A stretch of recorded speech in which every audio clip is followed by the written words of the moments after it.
বিসমিল্লাহির রহিম। সমর্থিত অভিযোগতা কর্তৃক আয়োজিত জমাতের অধ্যকারের বিক্ষোভ মিছিল উপস্থিত রয়েছেন বিভিন্ন মসজিদ থেকে আগত ইমাম সাহেব ও মুসলিয়ান বৃন্দ। আসসালামু আলাইকুম ওয়া রাহমাতুল্লাহ।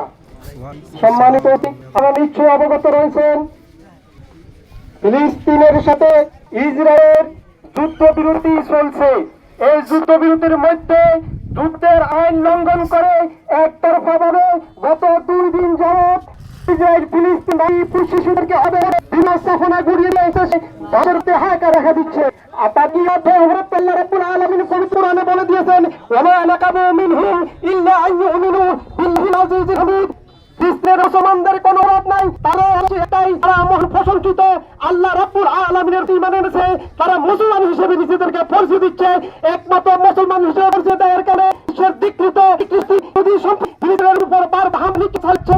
আর দেখতে পাচ্ছি রাসূল করিম সাল্লাল্লাহু আলাইহি ওয়াসাল্লাম যখন থেকে মদিনায় হিজরত করেছিলেন, সেই মদিনায় বহু ইহুদি গোষ্ঠী ছিল, তারা ভিন্নভাবে রাসূল সাল্লাল্লাহু আলাইহি ওয়াসাল্লামের বিরুদ্ধে ষড়যন্ত্র করেছিল।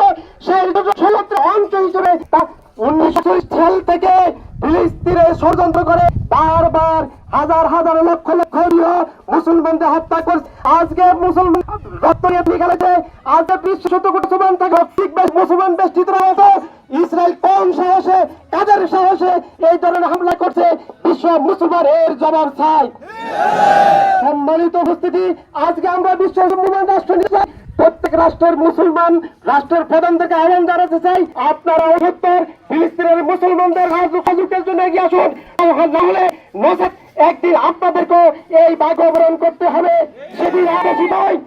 সম্মানিত উপস্থিতি, ফিলিস্তিনের মুসলমানদের এই রক্তের পথকে নিতে হবে, আমাদেরকে তাদের সাহায্য সহযোগিতা এগিয়ে আসতে হবে। আল্লাহ রাব্বুল আলামিন পবিত্র কোরআনে এরশাদ করেছেন, ওয়া মা লাকুম লা তাকুলুনা ফি সাবিলিল্লাহ, তোমাদের কি হয়েছে? তোমরা কি আল্লাহর সংকট শোনা? ওয়াল মুসলিমিনা মিনার রিজালি ওয়ান নিসাই ওয়াল উলদানিল্লাযিনা ইয়াকুলুনা রাব্বানা আখরিজনা মিন হাযিহিল কারিয়াতি যায়াহিয়া ওয়াজআল লানা মিন লাদুনকা ওয়ালিয়া ওয়াজআল লানা মিন লাদুনকা ওয়াজআল লানা মিন লাদুনকা নাসিরা। তোমাদের কি হয়েছে? তোমরা কেন আল্লাহর পথে সংগ্রাম করতেছো না? শিশুদের জন্য যারা আল্লাহর দরবারে ফরিয়াদ করে বলতে, হে রাব্বুল আলামিন, আমরা নির্যাতিত হয়ে ফরিয়াদ করছি, আমার জন্য একজন আজকে যত সারা বিশ্বের মুসলমান দেশ থেকে মুসলমানকে হিসেবে সমাজের সরকারের কাছে আবেদন জানাতে চাই, আপনারা অতি সত্তর ফিলিস্তিনের বিরুদ্ধে ইসরায়েলের যে সকল পণ্য রয়েছে আন্তর্জাতিকভাবে আমদানি, এই ইসরায়েলি সকল পণ্য আমদানি করা হোক। সম্মানিত উপস্থিতি, জনের প্রতি